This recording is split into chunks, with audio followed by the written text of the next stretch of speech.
तो आइए फ्रेंड्स, चलते हैं हम हमारी आज की क्लास पे। ठीक है, तो आज अभी तक हमने देखा था, हमने सेक्शन 7 सब सेक्शन 1 के 3 क्लोज हमने देख लिए थे, ए बी और सी। तो सी में हमने देखा था शेड्यूल 1, जो कि क्या बताता था, डीम्ड सप्लाई की केस बताता था।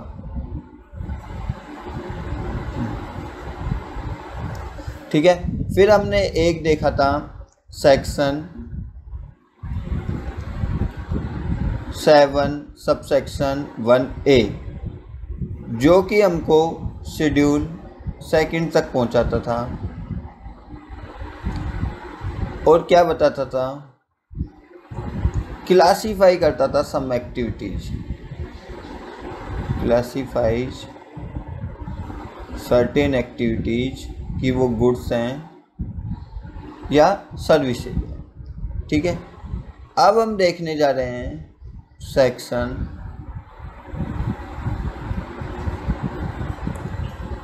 7 सब सेक्शन 2,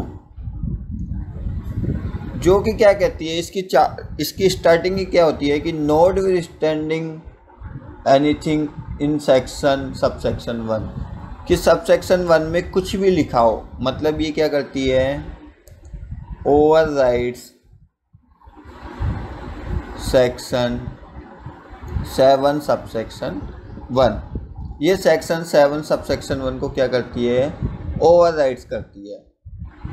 ठीक है, और क्या कहती है,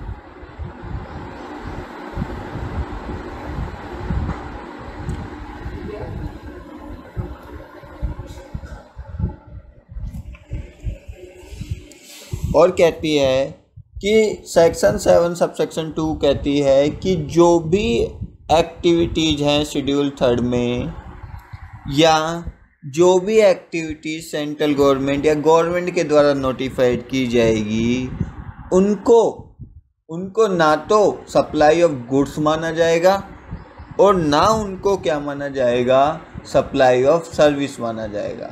ठीक है, मतलब ये क्या है, नॉन जीएसटी सप्लाई आप इसको कह सकते हो। ठीक है,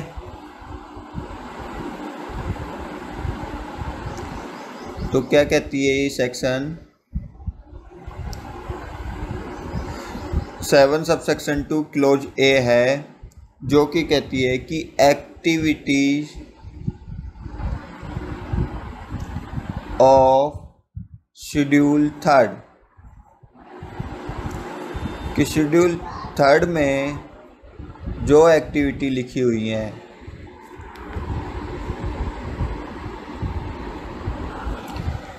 हैं उनको ना तो सप्लाई ऑफ गुड्स माना जाएगा और सप्लाई ऑफ सर्विस माना जाएगा।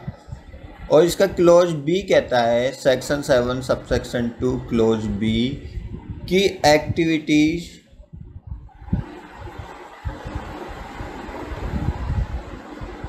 notified by the government,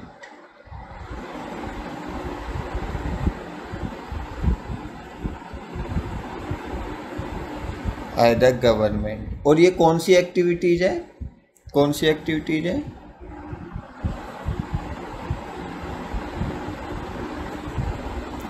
ये वो एक्टिविटीज है जो कि सरकार के द्वारा की जाती है as a public authority.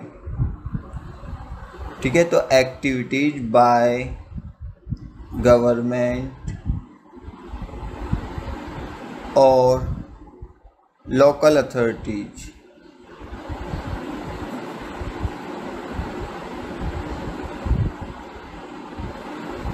Done as public authorities, जो किस उसमें की जा रही है, पब्लिक अथॉरिटीज में की जा रही है।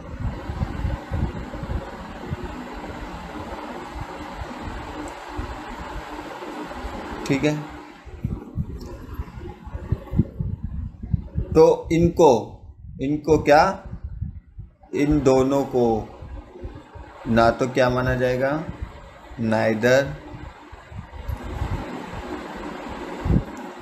सप्लाई ऑफ गुड्स ना तो इनको सप्लाई ऑफ गुड्स कहा जाएगा और ना सप्लाई ऑफ सर्विस कहा जाएगा।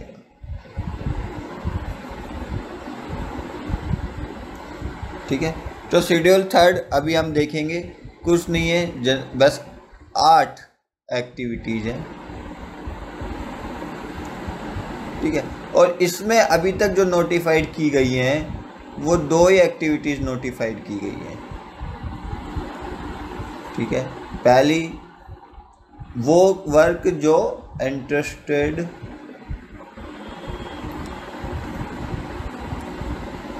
टू पंचायत को जो काम सौंपे जाते हैं, एंड म्युनिसिपैलिटी जो लोकल म्युनिसिपल होते हैं, नगर निगम आपके, उनको जो काम सौंपे जाते हैं, और ये किसके द्वारा सौंपे जाते हैं काम? गवर्नमेंट के द्वारा। ठीक है, इन एक्टिविटीज को ना तो सप्लाई ऑफ गुड्स कहा जाएगा ना सप्लाई ऑफ सर्विस कहा जाएगा। ठीक है, क्लियर है ये चीज़? और शेड्यूल थर्ड में जो दे रखा है वो अभी हम पढ़ते हैं। ठीक है, अब देखो सेक्शन 7 सबसेक्शन 2 में तो ये आ गया क्लोज ए जिसमें शेड्यूल थर्ड है, क्लोज बी जो गवर्नमेंट के द्वारा। कई बार कुछ सर्विसेज या कुछ आइटम होते हैं, एक्टिविटीज होते हैं जिनको क्लैरिफाइड किया जाता है by the government by the circular. ठीक है, तो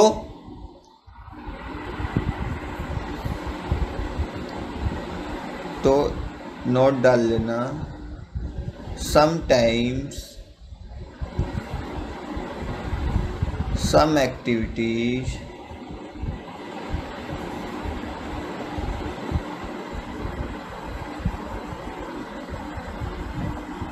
are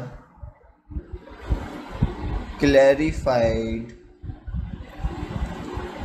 by the government that these activities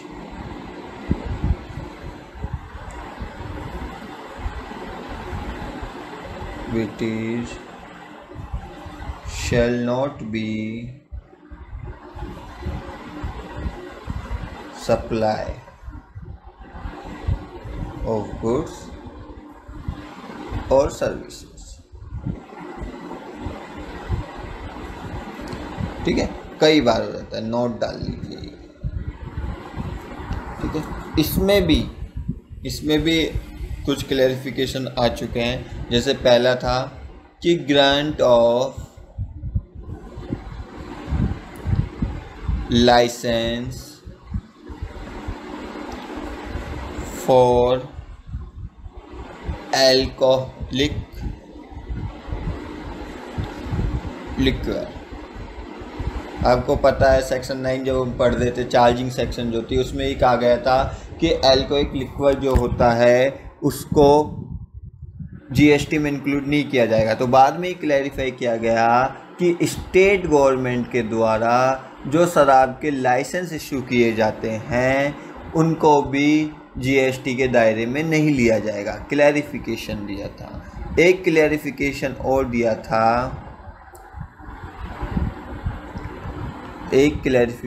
दिया था, क्या कि इंटर स्टेट मूवमेंट, ठीक है, inter state movement of various mode of convince,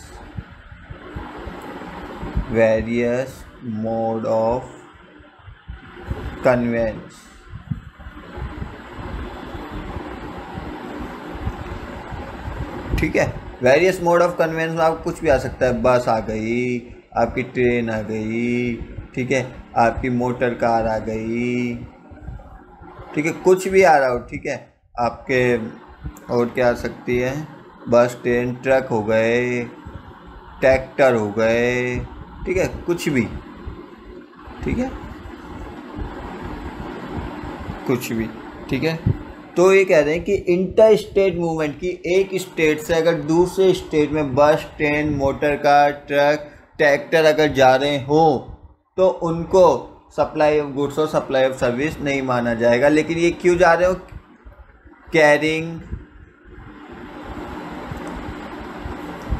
carrying goods, या तो माल लेके जा रहे हो, और पैसेंजर लेके जा रहे हो, या फॉर रिपेयर एंड मेंटेनेंस जा रहे हो।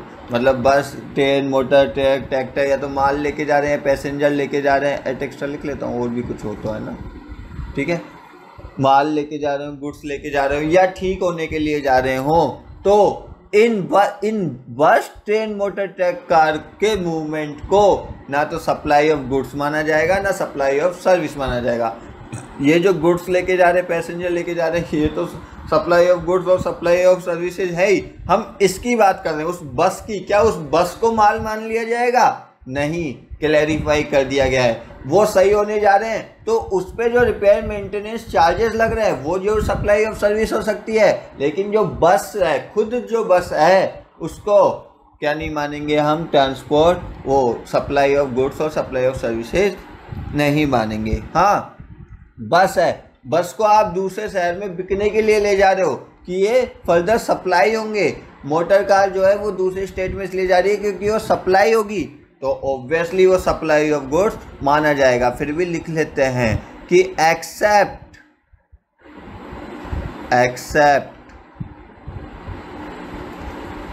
Further supply of same vehicle. ठीक है, कि वो खुद जो व्हीकल है वो खुद आगे सप्लाई होने के लिए जा रहा है, तो वो इसमें इंक्लूड नहीं है।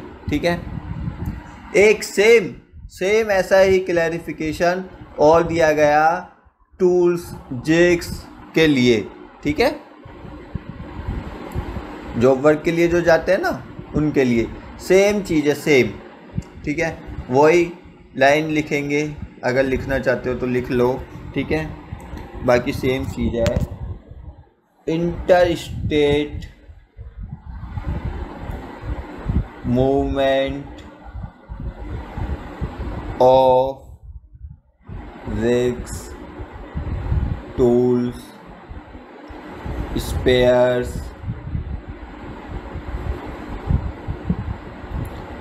And all goods on wheels. Crane, बाबू क्रेन की बात कर रहे हैं, गुड्स ऑन व्हील्स, क्रेन। ठीक है, कई बार दूसरी साइट पे जाना होता है उनको, ठीक है, उनकी ज़रूरत होती है, तो उसके लिए ये लोग कह रहे हैं, ठीक है, कि अगर उसका हो रहा है interstate movement, rigs, tool, spare, all goods का, तो कोई दिक्कत नहीं है। और ये भी किस लिए?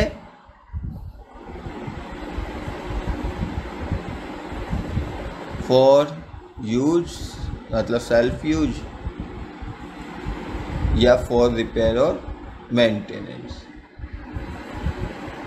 ठीक है, और वही चीज एक्सेप्शन है, एक्सेप्ट सेम है ऊपर वाली लाइन, फर्दर, मतलब इनकी सप्लाई नहीं होगी आगे, फर्दर सप्लाई ऑफ सेम। ठीक है, क्लियर है? तो ये चीज़ है, ये 3 एक्टिविटी क्लैरिफाई की गई थी नोटिफिकेशन, वो क्लैरिफिकेशन के द्वारा। ठीक है, तो section 7 sub section 2 clause B जो एक्टिविटी नोटिफाई की गई थी, 2 ही की गई है, पंचायत को और म्यूनसिपैलिटी को जो काम सौंपे गए हैं, क्लैरिफिकेशन के तहत 3 दी गई है। अब हमको पढ़नी है हमारी एक्टिविटीज ऑफ शेड्यूल 3। बताया मैंने, शेड्यूल 3 में कुछ नहीं है, 8 एक्टिविटी दी हुई हैं। ठीक है, क्या है? 8 एक्टिविटी दी हुई है।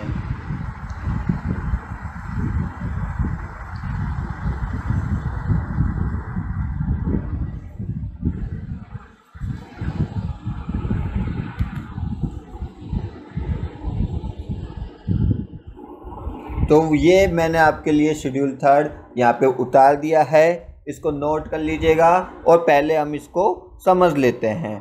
ठीक है, तो शेड्यूल 3 में की लाइन चालू हो रही है, activities or transaction which shall be treated neither as a supply of goods nor a supply of service ना, मतलब इसको कह सकते हैं शेड्यूल थर्ड क्या है, एक नेगेटिव लिस्ट है।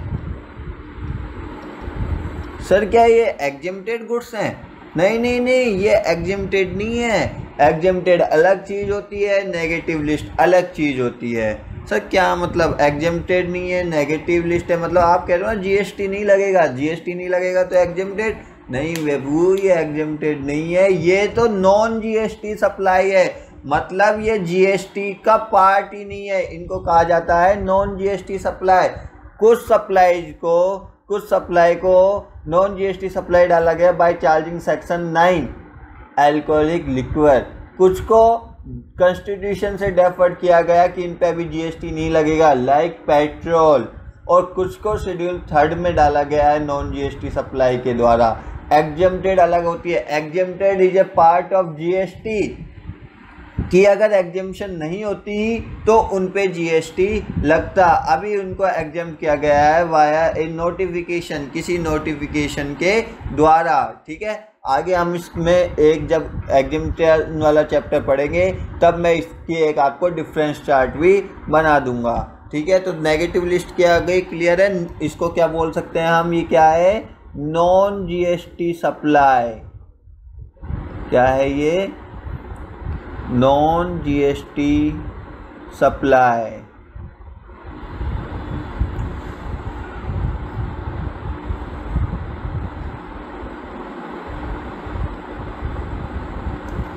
ठीक है,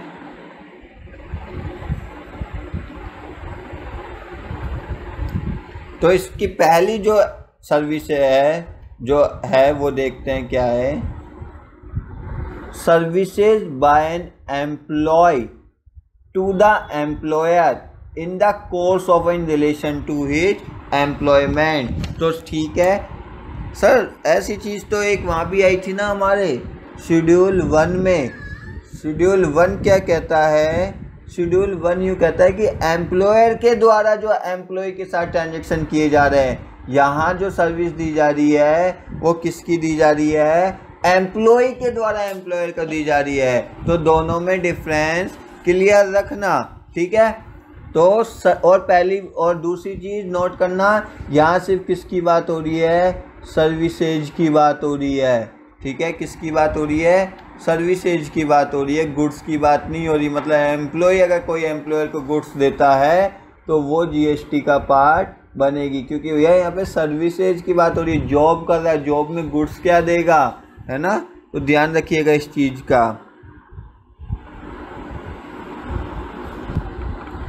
ठीक है, तो कुछ चीज़ें इसमें जो ध्यान रखने वाली है, पहली ये कि ओनली सर्विसेज आर कवर्ड। ठीक है, दूसरी चीज़ जो बात हो रही है वो किसकी हो रही है, employee to the employer, vice versa is not included. ठीक है, services by employee to employer, vice versa is not covered. Schedule 1 याद है ना। ठीक है, और कुछ चीज़ें और भी कुछ पॉइंट है इसमें, क्या कि रेम्यूनरेशन टू इंडिपेंडेंट डायरेक्टर जो होते हैं वो एम्प्लॉय और एम्प्लॉयर रिलेशन में नहीं आते हैं और उनको सप्लाई ऑफ सर्विसेज माना जाएगा, सप्लाई का पार्ट माना जाएगा। ठीक है, तो ये चीज़ याद रखना, रेम्यूनरेशन टू इंडिपेंडेंट डायरेक्टर या नॉन एग्जीक्यूटिव डायरेक्टर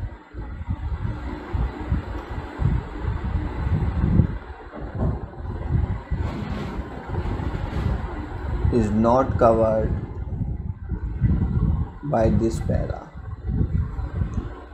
है ना। ये देखो ये चीज़ें होती है, इन पे ही क्वेश्चन आते हैं और तीनों शेड्यूल आपको पढ़ना है याद से कि इन पे क्वेश्चन आएंगे ही आएंगे, ये 100% श्योर है। ठीक है, तो ये चीज़ आपको याद रखना है।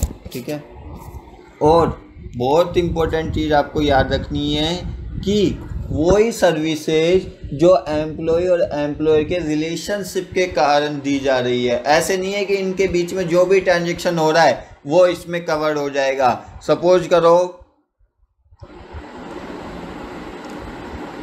ए जो एम्प्लॉय था और बी जो एम्प्लॉयर है, ठीक है, ए की एक आर्किटेक्ट फर्म है अलग से, ठीक है, और उस फर्म से सर्विसेज दी जा रही है बी को। ठीक है, तो ये services by an employee to the employer नहीं हो गई है। ठीक है, ये एक अलग ट्रांजैक्शन है, this is a separate transaction, separate, और इसको क्या माना जाएगा, सप्लाई ऑफ सर्विस माना जाएगा। ठीक है, ऐसे नहीं कि सभी चीज़ों को किस में कवर कर लोगे आप, एम्प्लॉय और एम्प्लॉयर का रिलेशन है तो जो भी सर्विसेज इन दोनों के कारण दी जा रही है। ठीक है, तो याद रखना, services by an employee to the employer in the course of और in relation to his employment, employment के कारण जो दी जाती है सर्विसेज एम्प्लॉय एम्प्लॉयर को, वो क्या होती है, आपके इस दायरे में कवर होगी। ठीक है, एक एग्जांपल और ले लेते हैं, सपोज करो एम्प्लॉयर है आपका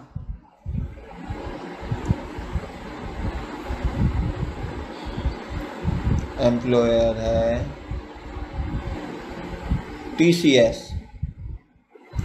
ठीक है, TCS एम्प्लॉयज़ के यहाँ वर्क कर रहा है, बहुत अच्छा एम्प्लॉय है।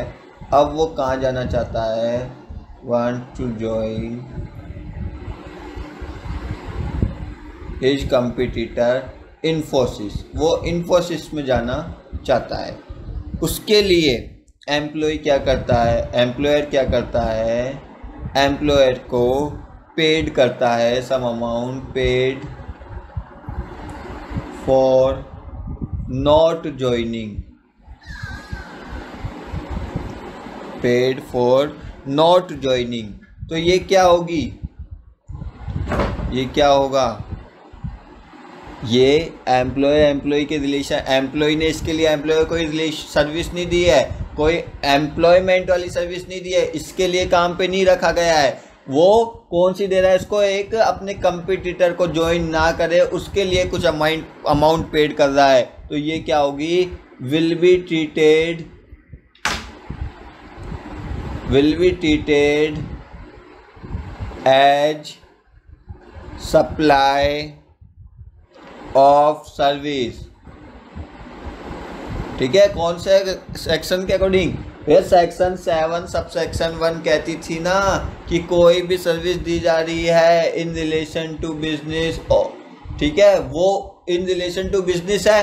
और पेमेंट कैसे हो सकता है, या तो कुछ दे के हो सकता है, या फॉरबियरेंस टू एक्ट, या कोई काम करने से रोक रहे हैं, ये क्या है, paid for not joining, forbearance to act,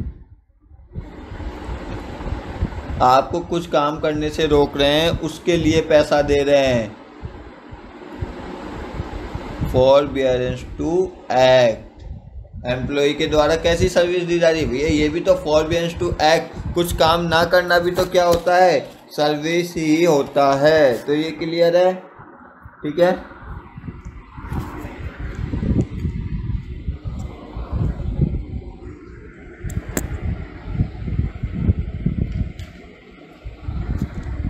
ठीक है, और छोटे छोटे एग्जाम्पल, मतलब आप तो ये मानो कि बस एम्प्लॉय एम्प्लॉयर का रिलेशन है और सर्विस उसी के तहत दी जा रही है, तो वो क्या होगी, इस पैरा में कवर्ड होगी, नेगेटिव लिस्ट में कवर उसको कर लिया जाएगा।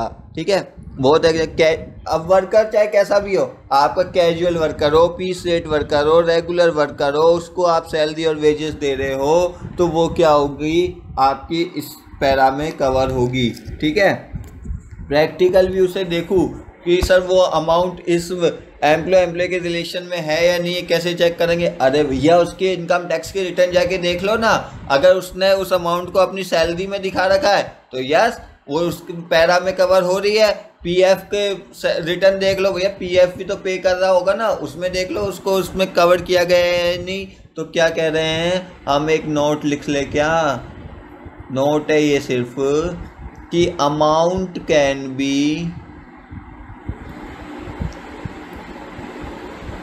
verified and validated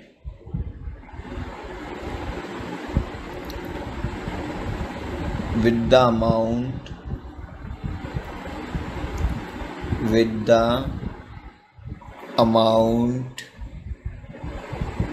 reported for income tax और पीएफ पर्पज। ठीक है, पीएफ पर्पज क्लियर है ये चीज़। ठीक है, आगे चलते हैं। मुझे लगता है अब आप लोग पता कर पाओगे कि किसको इंक्लूड करना है, किसको इंक्लूड नहीं करना। ठीक है, एम्प्लॉय, अच्छा बताओ एम्प्लॉय है, एम्प्लॉय को कहा गया कि भैया अगर आप 2 साल से पहले जॉब छोड़ दोगे तो आपको 1 लाख रुपए एम्प्लॉयर को देने पड़ेंगे, तो क्या वो इसमें इंक्लूड होगा? अरे भैया इसमें तो एम्प्लॉय और एम्प्लॉयर की बात कर रही है, आपने तो बात कर ली employer to employee, employee payment कर रहा है। ठीक है, तो भैया वो नॉट ज्वाइनिंग फीस है, वो सर्विस का पार्ट बनेगी। ठीक है, वो इसमें इंक्लूड ही नहीं हुआ है। ठीक है, आगे चलते हैं। सेकंड सर्विस है आपकी, मैं पेन कलर चेंज कर लेता हूँ ताकि आपको आइडिया रहे कि मैं अब सेकंड की बात कर रहा हूँ। ठीक है, तो सेकंड कहती है सर्विसेज बाय एनी कोर्ट और tribunal establishment under any law for the time being in force.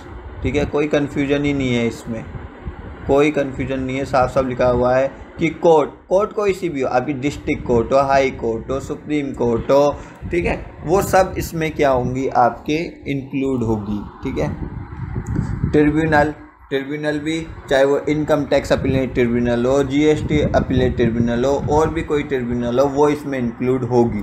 ठीक है, जो कोर्ट वर्ड्स है, कोर्ट एक क्लैरिफिकेशन आया था कि courts include consumer forum, includes consumer forum. ठीक है, अब इसमें चाहे वो डिस्ट्रिक्ट कंज्यूमर फॉर्म हो, स्टेट लेवल कंज्यूमर फॉर्म हो या नेशनल लेवल कंज्यूमर फॉर्म हो, वो इसमें इंक्लूड्स होगी। और जो ट्रिब्यूनल है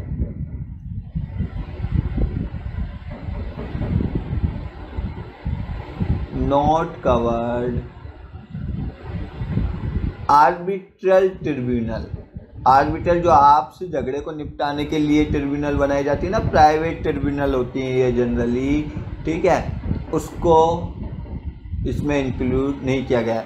क्यों इंक्लूड नहीं किया गया? क्योंकि आर्बिट्रल ट्रिब्यूनल जो होती है, जैसे ही केस ख़त्म हुआ ये ट्रिब्यूनल ख़त्म। ठीक है, तो आर्बिट्रल ट्रिब्यूनल जो झगड़ों को निपटाने के लिए बनाई जाती है वो इसमें इंक्लूड नहीं होती है। वो इसको इंक्लूड करने का रीज़न इसलिए यही है कि ये टेम्परेरी होती है। जैसे ही एक कोई झगड़ा आपका एडजुडिकेशन दे दिया गया, ये ट्रिब्यूनल क्या हो जाएगी आपकी, डिजॉल्व हो जाएगी। ठीक है, ये चीज़ ध्यान रखेंगे। ठीक है, कोर्ट में सारी चीज़ इंक्लूड है ना। आगे चलें नेक्स्ट। अब इस वाले में तो कोई समझाने का पॉइंट था ही नहीं। ठीक है, नेक्स्ट आ जाते हैं। हमारे जो नेता लोग होते हैं उनके द्वारा जो सर्विसेज दी जाती है वो भी क्या होगी, जीएसटी के दायरे में नहीं आएगी। याद रखना उनके द्वारा उस पोस्ट के लिए जो सर्विसेज दी जा रही है, ठीक है। सपोज करो कोई एमपी है, वो एडवोकेट है, उसके द्वारा कोई एडवोकेट की लीगल सर्विसेज दी जा रही है, तो ऑब्वियसली वो किस में कवर्ड होंगी, आपके जीएसटी में कवर्ड होंगी। तो ये याद रखिएगा प्लीज़, ठीक है। तो क्या है कह रहे हैं ये कि the function performed by the members of parliament, मतलब MP, members of state legislature आपके एमएलए, ठीक है, members of panchayat, members of municipality, members of other local authorities के द्वारा जो फंक्शन परफॉर्म किए जाते हैं वो जीएसटी के दायरे में नहीं आएंगे। क्लियर है ये चीज़, ठीक है। आगे कह रहे हैं कि इसी का ही पॉइंट है, the duties perform by any person who held any post in constitution के द्वारा, भारतीय संविधान के द्वारा जो उनको पोस्ट मिली है उस व्यक्ति के द्वारा कोई ड्यूटी परफॉर्म की जा रही है। तो किसकी बात हो रही है, हमारे मोदी जी की बात हो रही है, प्राइम मिनिस्टर, हमारे प्रेसिडेंट, ठीक है, सुप्रीम कोर्ट जस्टिस, इस तरह के जो लोग होते हैं जिनको कॉन्स्टिट्यूशन के द्वारा क्या पोस्ट मिलती है, उनको भी उनके द्वारा किए गए काम भी जीएसटी के दायरे में नहीं आते हैं। क्लियर है ये चीज़, ठीक है। ये सिर्फ एग्जाम्पल है ना, एग्जाम्पल बहुत हो सकते हैं। ऑडिटर जनरल ऑफ इंडिया हो गए, ठीक है, चेयरपर्सन ऑफ यूपीएससी हो गए, ये सब क्या है, इनको दी जा रही है पोस्ट, ठीक है। Next, duty performed by any person as a chairperson और मेंबर ऑफ ए डायरेक्टर, मतलब सेंट्रल गवर्नमेंट, स्टेट गवर्नमेंट या लोकल अथॉरिटी की जो बॉडी होती है उसके जो चेयरपर्सन मेंबर होते हैं उनके द्वारा जो ड्यूटी परफॉर्म की जाती है वो भी जीएसटी के दायरे में नहीं आती है। क्लियर है, मतलब ये संवैधानिक ड्यूटीज हैं, ये संवैधानिक पद हैं, ठीक है। इनके द्वारा अगर कोई ड्यूटी परफॉर्म की जा रही है तो वो इस दायरे में नहीं आएंगी। हाँ, वो एम्प्लॉय नहीं है, who is not deemed as an employee नहीं बोला जाएगा। कोई चेयरपर्सन है, कोई डायरेक्टर है, वो एम्प्लॉय नहीं है, ठीक है। नेक्स्ट, तो पहला हमने देख लिया क्या, एम्प्लॉयर और एम्प्लॉय का रिलेशनशिप, ठीक है। दूसरा हमने देख लिया कोर्ट और ट्रिब्यूनल के द्वारा जो काम किए जाते हैं। तीसरा हमने देख लिया संवैधानिक पद जो होते हैं, एमपी, एमएलए, प्राइम मिनिस्टर जी, जो भी है, प्रेसिडेंट, हमारे सुप्रीम कोर्ट जस्टिस, इनके द्वारा जो ड्यूटी परफॉर्म की जा रही है वो इसमें इंक्लूड नहीं है। फोर्थ, खेल खत्म, जीएसटी खत्म, डायलॉग है ना हमारे राहुल मोदी जी का, खत्म, बस, इसके आगे कुछ नहीं। तो कह रहे हैं कि services of funeral business cemetery mortuary including transport of deceased इस भी जीएसटी नहीं है। तो खेल खत्म, जीएसटी खत्म, इस पे ज़्यादा बात नहीं करेंगे, ये सब समझ गए होंगे आप। आगे चलते हैं, sale of land and sale of building, याद आ गया। शेड्यूल सेकंड ये कहता था कि सेल ऑफ बिल्डिंग, अगर सेल ऑफ लैंड तो वैसे ही नहीं है क्योंकि इमूवेबल प्रॉपर्टी है ये, सेल ऑफ बिल्डिंग के लिए शेड्यूल 2 का जो पैराग्राफ 5 था ये कहता था कि अगर बिल्डिंग बेचने का कॉन्ट्रैक्ट उसके कंप्लीटेशन से पहले ही आ जाता है या उसका कुछ अमाउंट आ जाता है पहले ही, तो वो क्या होगा, हमारे इसमें इंक्लूड नहीं होगा, जीएसटी के दायरे में नहीं होगा। क्योंकि अगर बिल्डिंग बन गई उसके बाद वो बिक्री है तो भैया बिल्डिंग तो एक इमूवेबल प्रॉपर्टी है जो कि गुड्स की ही डेफिनेशन में नहीं आता है, ठीक है। क्लियर है ये, तो शेड्यूल ये वाला पैराग्राफ आपको क्लियर है, ठीक है। बिफोर कंप्लीटेशन की बात हो रही है, मतलब कब बिक्री है, अगर बिफोर कंप्लीटेशन बिक्री है, ठीक है। तो इसमें मुझे आपको कुछ समझाना ही नहीं है, इस पर हम पहले ही डिस्कस कर चुके हैं। नेक्स्ट 6th आया, एक्शनेबल क्लेम। याद है जब हम गुड्स की डेफिनेशन पढ़ रहे थे, तो हमने उसमें एक इंक्लूड्स पार्ट था कि गुड्स इंक्लूड्स एक्शनेबल क्लेम, और वहीं पे मैंने लिख दिया था कि इसको शेड्यूल 3 के द्वारा क्या किया गया है, नॉन जीएसटी सप्लाई में इंक्लूड किया गया है other than lottery, batting and gambling. ठीक है, एक्शनेबल क्लेम क्या होते हैं ये तो क्लियर है ना, मतलब वो क्लेम जिनको लीगल एक्शन या सूट करके ही वसूल किया जा सकता है, जैसे अनसिक्योर्ड लोन है, डेटर्स हैं। अब डेटर्स को ट्रांसफ़र तो किया जा सकता है पर बेचा नहीं जा सकता कि भैया बेच दिया, अरे मैं आपका देनदार हूँ मुझे ही बेच दोगे, नहीं, मेरे को ट्रांसफ़र कर सकते हो। अब मुझसे पैसा वसूल करना है तो कोर्ट केस ही हो सकता है। बिल ऑफ एक्सचेंज ट्रांसफ़र तो किया जा सकता है, एंडोर्समेंट तो किया जा सकता है, लेकिन बेचा नहीं जा सकता। ठीक है, क्योंकि बिल ऑफ एक्सचेंज भी मेरे नाम पे है ना, एक पर्सनल चीज़ है, व्यक्ति को कैसे बेच दोगे यार तुम। ठीक है, तो एक्शनेबल क्लेम की डेफिनेशन अगर लिखनी है, वैसे तो सबको पता है, एक सरल भाषा में अगर लिखनी है तो लिख लेंगे कि actionable claims means those claims which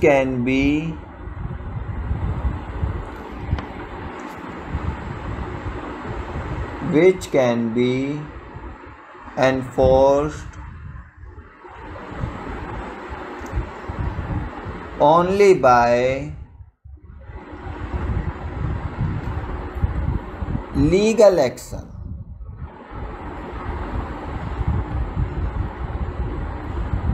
और सूट दावे कर सकते हैं। ठीक है, जैसे डेटर्स, इनको बेचा नहीं जा सकता है। ठीक है, बिल ऑफ एक्सचेंज ट्रांसफ़र जरूर कर सकते हो पर बेच नहीं सकते हो, इनसे वसूली तो कैसे की जा सकती है, अगर ये नहीं दे रहे तो सूट करके ही, केस करके ही की जा सकती है। ठीक है, एक क्लैरिफिकेशन और आया था, एक सर्कुलर आया था, एक क्लैरिफिकेशन आया था जिसने बाद में ये कहा कि जो लॉटरी है, लॉटरी, बैटिंग एंड गैम्बलिंग की सप्लाई ऑफ गुड्स और सर्विसेज है, इसके अलावा कोई भी एक्शनेबल क्लेम इस दायरे में नहीं आएंगे। जैसे मेरा सपोज करो रेंट बकाया था, रेंट बकाया है, उसके लिए मैंने किसी पे केस कर दिया और रेंट मिल गया है, तो that will not be A supply of goods और सर्विसेज। कन्फ्यूजन खत्म। ठीक है, तो जो लॉटरी है उसको ये कहा गया है कि ये तो है सप्लाई ऑफ गुड्स, ये तो हमारे सेक्शन 2 सबसेक्शन 52 में कहा गया था। गुड्स की डेफिनेशन कहाँ थी, सेक्शन 2 सबसेक्शन 52 में थी ना, वहाँ कहा गया था कि लॉटरी तो क्या है, गुड्स है। ठीक है, लेकिन बाद में क्लैरिफिकेशन दिया गया कि जो बैटिंग एंड गैम्बलिंग है उसको क्या कहा जाएगा, सर्विसेज कहा जाएगा। वो क्या है, सर्विसेज है। कह दिया तो कह दिया, क्लैरिफिकेशन दे दिया था। क्लैरिफिकेशन आया था, क्लैरिफिकेशन नंबर 354/107 2017 में ये आया था। ठीक है, डेटेड थी, डेटेड नीचे लिख लेना आप लोग, 4 जनवरी 2018, 4 जनवरी 2018 को ये आया था, जिसने क्या कहा था कि भैया बैटिंग एंड गैम्बलिंग को क्या माना जाए, सप्लाई ऑफ सर्विस माना जाए। अब बोल दिया मान लेंगे। ठीक है, ये हो गई हमारी छठी चीज़, छठा para, actionable claim other than lottery, batting and gambling. आगे 7वां पॉइंट है, 7th पॉइंट है,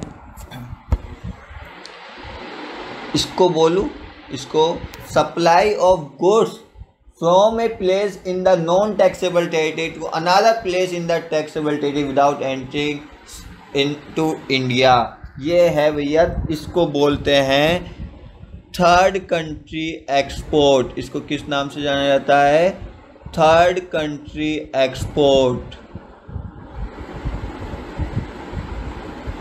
या कह सकते हैं इसको आउट एंड आउट सप्लाई। क्या कह सकते हैं, आउट एंड आउट सप्लाई, बाहर की बाहर सप्लाई, या इसको कह सकते हैं मर्चेंट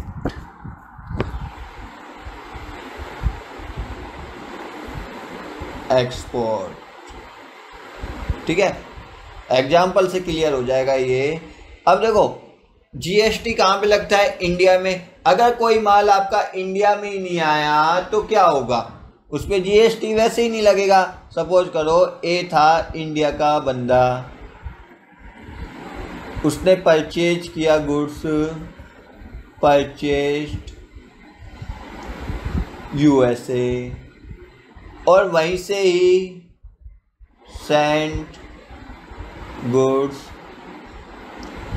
टू कनाडा।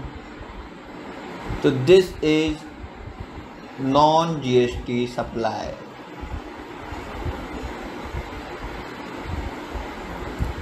इंडिया में ही नहीं आया माल, इंडिया के बाहर खरीदा, इंडिया के बाहर ही बेच दिया कनाडा में, तो उसको क्या बोलेंगे हम? ये थर्ड कंट्री एक्सपोर्ट है, उसको जीएसटी सप्लाई नहीं माना जाएगा। ठीक है, नेक्स्ट। क्लियर है ऊपर वाले में? मुझे नहीं लगता कोई कंफ्यूजन है ऐसी आप लोगों को। Next 8 point. ठीक है, 8 पॉइंट का क्रक्स जो है वो यही है कि transaction done out of limit of India. India की लिमिट के बाहर के ट्रांजैक्शन हो रहे हैं तो उनको क्या नहीं माना जाएगा? जीएसटी सप्लाई नहीं माना जाएगा। ठीक है, आपने अगर कस्टम एक्ट पढ़ लिया है या कस्टम एक्ट पढ़ोगे तो और क्लियर हो जाएगा। क्या कह रहे हैं? ए ने इंपोर्ट किया, ठीक है, इंपोर्ट करते हैं तो कस्टम के वेयर हाउस होते हैं, कस्टम वेयर हाउस। तो उस माल को अभी कहाँ रख दिया है? कस्टम के वेयर हाउस में रख दिया है। ठीक है, गुड्स कहाँ पे है? अभी कस्टम वेयर हाउस में पड़ा है, ये पड़ा आपका गुड्स। ठीक है, और ये है कस्टम बैरियर है ये। ठीक है, ये क्या है? इसको क्या बोलते हैं? Custom barrier. ठीक है, जब आपका माल यहाँ से यहाँ आएगा तब उसको क्या माना जाएगा? इंपोर्ट माना जाएगा। ठीक है, इंपोर्ट कब होगा? जब आपका माल यहाँ से बाहर आ जाएगा, इंडिया में आ जाएगा। अभी तक वो इंडिया में नहीं है तो उसने माल को कहाँ रखा है? कस्टम वेयर हाउस में। और इसने अब इस माल को क्या कर दिया है? गुड्स सोल्ड टू बी को ये माल बेच दिया है। तो इंडिया में आने से पहले ही ट्रांजैक्शन हो गया है तो वो क्या नहीं मानी जाएगी? सप्लाई ऑफ गुड्स नहीं मानी जाएगी, मतलब जीएसटी सप्लाई उसको नहीं कहेंगे। ठीक है, तो यही कह रहे हैं कि supply of warehouse goods to any person. Warehouse कौन सा वाला वेयर हाउस है? कस्टम वेयर हाउस की बात कर रहे हैं। Warehouse goods to any person before clearance from home consumption. Home consumption मतलब कस्टम बैरियर के बाहर आ जाता है तो होम कंजम्पशन आ जाता है, इंडिया के लिए आ जाता है। ए ने क्लियर ही नहीं कराया, उससे पहले ही बी को बेच दिया तो ये ट्रांजैक्शन भी इसमें कवर्ड नहीं होगा। ऐसे ही आपको याद है एक चीज़ और पढ़ी थी हमने, हाई सी सेल्स। हाई सी सेल्स भी क्या है? हमारे इसमें नहीं आएगा। ठीक है, हाई सी सेल्स समुद्र के समुद्र में ही माल को बेच दिया। टाइटल ट्रांसफ़र कर दिया था। तो हमने शेड्यूल 3 में पढ़ा था कि अगर ट्रांसफ़र ऑफ टाइटल होता है तो वो सप्लाई ऑफ गुड्स होता है, वो ठीक है। लेकिन शेड्यूल 3 क्या कहता है कि हाई सी सेल्स हो रही है, मतलब अभी तक आपका माल इंडिया के बाहर समुद्र में है और आपने यहाँ पे भैया टाइटल बेच दिया कि बी, कि माल किसको बेच दिया? इन्हें बी को बेच दिया। समुद्र में माल बिक गया, वो माल किसका है? बी का है। तो ऐसे ट्रांजैक्शन को भी क्या नहीं कहेंगे? सप्लाई ऑफ गुड्स या सर्विसेज नहीं कहेंगे। ठीक है, हाई सी सेल्स एग्जाम्पल है इसका। Supply of goods by the consignee to any other person, मतलब जिसने माल मंगवाया है वो क्या करता है? डॉक्यूमेंट के एंडोर्समेंट से, डॉक्यूमेंट जो गुड्स के टाइटल हैं उसको कर देता है। After the goods have been exported from the port of origin outside India, मतलब कुल मिला के ये कह रहा है कि इंडिया में आने से पहले ही समुद्र में माल बिक गया है तो उसको भी हम लोग क्या नहीं कहेंगे? जीएसटी सप्लाई नहीं कहेंगे। ठीक है, क्लियर है ये चीज़? तो ये था हमारे शेड्यूल 3 जो कि क्या कहता था कि सप्लाई की कुछ एक्टिविटीज़ हैं जिनको सप्लाई ऑफ गुड्स या सप्लाई ऑफ सर्विसेज नहीं कहा जाएगा। ठीक है, एक बार समरी देखें क्या इसकी, बनाएं क्या समरी बनाते हैं शेड्यूल थर्ड की।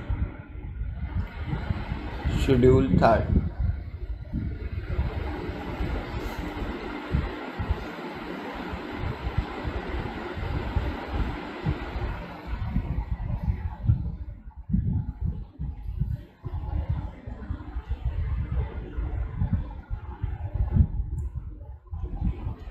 ठीक है, पेन चेंज कर रहा था मैं। तो पहली एक्टिविटी थी, सिंपल है, एम्प्लॉय के द्वारा जो एम्प्लॉयर को सर्विस दी जाती है। याद रखना, एम्प्लॉयर के द्वारा नहीं, एम्प्लॉय के द्वारा जो एम्प्लॉयर को सर्विस दी जाती है। ठीक है, दूसरा हमने पढ़ा कोर्ट या ट्रिब्यूनल के जो काम होते हैं।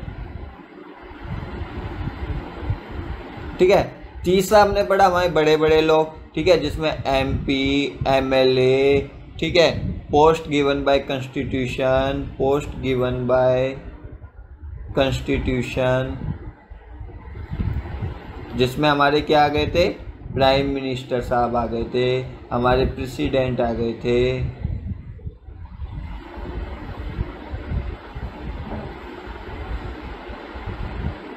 क्या हुआ पेन को,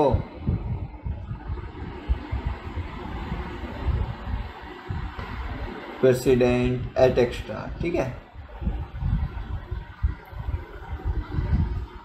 या जो मेंबर या डायरेक्टर होते हैं या चेयरपर्सन होते हैं किसके, of body established by government या लोकल अथॉरिटी। ठीक है, ये 3 के 3 पॉइंट से।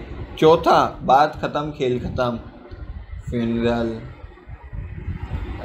जो इनके लिए गाड़ी लगाई जाती है ना, ट्रांसपोर्टेशन का जो होता है वर्क, वो भी इसमें इंक्लूड है, वो भी GST सप्लाई नहीं माना जाएगा। Next, sale of land and building. ठीक है,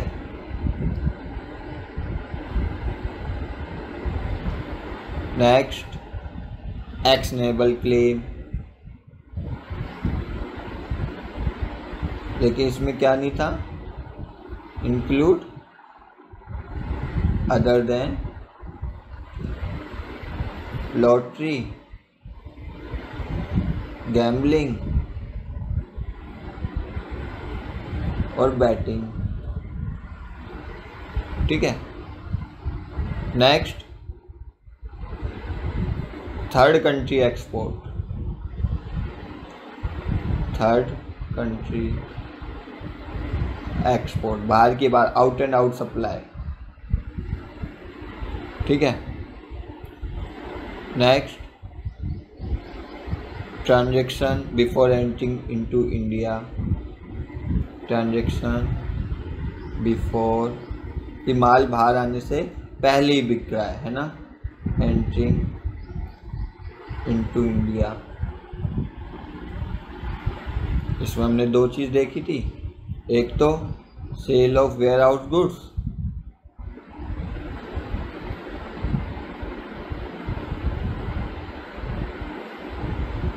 और एक देखा था हमने हाई सी सेल्स। ठीक है, तो ये था आपका कुल मिला के शेड्यूल थर्ड। ठीक है, जो ये जिसने क्या बताया, नॉन GST सप्लाई। तो सेक्शन 7 सबसेक्शन 2 जो कि सेक्शन 7 सबसेक्शन 1 को ओवरराइड्स करती है और कहती है कि उसमें कुछ भी लिखा हो हमें मतलब नहीं है, शेड्यूल थर्ड की एक्टिविटी और वो एक्टिविटी जो सरकार ने नोटिफाइड या क्लैरिफाइड की है उनको नॉन GST सप्लाई माना जाएगा, वो GST सप्लाई के दायरे में नहीं आएंगी, उन पे क्वेश्चन ही नहीं होना चाहिए। तो ये हमारी सेक्शन 7 थी। जो सबसेक्शन 1 क्या कहती है कि भैया स्कोप ऑफ सप्लाई, सप्लाई में क्या क्या इंक्लूड है। सेक्शन 7 सबसेक्शन 1A जो क्या कहती है कि किसे सप्लाई ऑफ गुड्स कहा जाएगा, किसे सप्लाई ऑफ सर्विस कहा जाएगा। कुछ सर्टेन एक्टिविटी को क्लासीफाई किया। याद रखना 7 सबसेक्शन 1 पढ़ेंगे पहले, उसके बाद 1A पे आएंगे, क्योंकि पहले ये तो देख लो सप्लाई है या नहीं। 7(1)(a) तो क्या कहती है, वो तो ये कहती है कि किसको गुड्स माने, किसको सर्विस माने। फिर आई सेक्शन 7 सबसेक्शन 2 जो कहती है भैया कुछ भी लिखाओ, पहले इसको भी ध्यान में रखना, ये नॉन GST सप्लाई है, ठीक है। अब एक सेक्शन और रह जाती है सेक्शन 7 सबसेक्शन 3, जो क्या करती है, शेड्यूल 2 को बढ़ाती है। शेड्यूल 2 को बढ़ाती है। शेड्यूल 2 क्या थी, शेड्यूल 2 कहता था कि भैया किसको सप्लाई माने और किसको नहीं। तो यही कहती है कि पावर टू गवर्नमेंट, कि गवर्नमेंट को पावर देती है किस चीज़ की, कि किस सप्लाई की कौन सी एक्टिविटी को सप्लाई ऑफ गुड्स बोला जाएगा, कि ये भैया ये एक्टिविटी क्या है, सप्लाई ऑफ गुड्स है, not a supply of service. या क्या पावर देती है कि ये क्या है, सप्लाई ऑफ सर्विस है, not a supply of goods, ठीक है। तो ये सेक्शन 7 सबसेक्शन 3 में गवर्नमेंट को पावर दी कि वो किसी एक्टिविटी को कह सकती है कि इस एक्टिविटी को सप्लाई ऑफ गुड्स माना जाएगा, सप्लाई ऑफ सर्विस नहीं माना जाएगा। या कह सकती है कि इस एक्टिविटी को सप्लाई ऑफ सर्विस माना जाएगा, सप्लाई ऑफ गुड्स नहीं माना जाएगा। ये सेक्शन 7 सबसेक्शन 3 में पावर दी गई है। तो अगर ऐसी कोई एक्टिविटी आती है तो वो शेड्यूल 2 में बढ़ जाएगी, शेड्यूल 2 से बढ़ जाएगा, कि शेड्यूल 2 भी तो यही बताता था, ठीक है। तो ये थी टोटल मिला के सेक्शन 7 जो जिसने सप्लाई की बात की है, कि सप्लाई क्या होती है, क्या क्या उसके एक्सेप्शन है, नेगेटिव लिस्ट है, वो सारी चीज़ें होती है, ठीक है। नेक्स्ट क्लास में हम इसी चैप्टर के कुछ अनछुए पहलुओं को छुएंगे और ख़त्म करेंगे, और क्वेश्चन आंसर कुछ होंगे तो उनको भी एग्जाम क्लियर करेंगे, जो हमारे इस सेक्शन के थ्रू सॉल्व होंगे, ठीक है। तो इस क्लास को पढ़िए, अपने दोस्तों के साथ शेयर कीजिए, कुछ सजेशन हो तो भेजिए। Thank you, bye, have a nice day.